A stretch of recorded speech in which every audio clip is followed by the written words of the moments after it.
உட்பகை என்னும் தலைப்பின் கீழ் 10 குறளை பார்ப்போம்.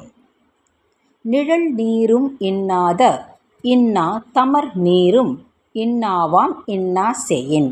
இனிமையாகத் தெரியும் நிழலும் நீரும் கூட கேடு விளைவிக்க கூடியவையாக இருந்தால் அவை தீயவைகளாகவே கருதப்படும். அதுபோலவே தான் உற்றார் உறவினராக உள்ளவர்களின் உட்பகையும் ஆகும். வாள் போல் பகைவரை அஞ்சற்க அஞ்சுக கேள்போல் பகைவர் தொடர்பு. வெளிப்படையாக எதிரே வரும் பகைவர்களை விட உறவாடி கெடுக்க நினைப்பவர்களிடம்தான் எச்சரிக்கையாக இருக்க வேண்டும். உட்பகை அஞ்சித்தர் காக்க உழைவிடத்து மட்பகையின் மானத் தெறும். உட்பகைக்கு அஞ்சி ஒருவன் தன்னை பாதுகாத்து கொள்ள வேண்டும்.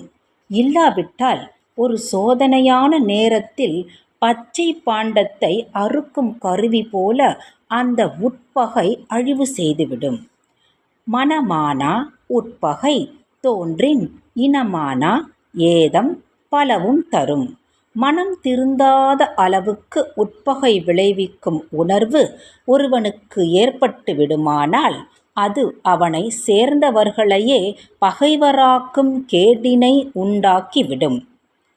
உறல் முறையான் உட்பகை தோன்றின் இரல் முறையான் ஏதம் பலவும் தரும். நெருங்கிய உறவினருக்கிடையே தோன்றும் உட்பகையானது அவர்களுக்கு கேடு விளைவிக்க கூடிய பல துன்பங்களை உண்டாக்கும்.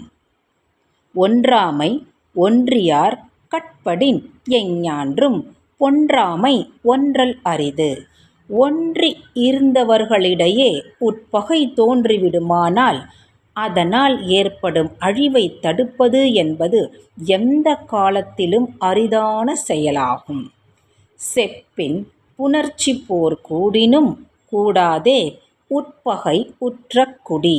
செப்பு எனப்படும் சிமிழில் அதன் மூடி பொருந்தி இருப்பது போல வெளி தோற்றத்திற்கு மட்டுமே தெரியும். அவ்வாறே உட்பகை உள்ளவர்கள் உளமாற பொருந்தி இருக்க மாட்டார்கள்.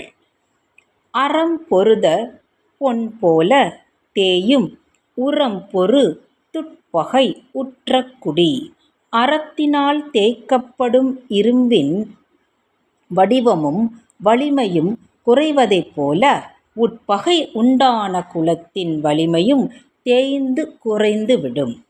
எட்பக வண்ண சிறுமைத்தே ஆயினும் உட்பகை உள்ளதாம் கேடு.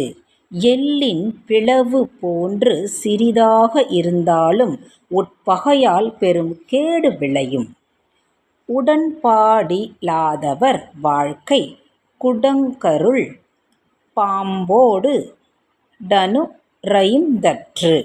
உள்ளத்தால் ஒன்றுபடாதவர்கள் கூடி வாழ்வது என்பது ஒரு சிறிய குடிலுக்குள் பாம்புடன் இருப்பது போன்று ஒவ்வொரு நொடியும் அச்சம் தருவதாகும்.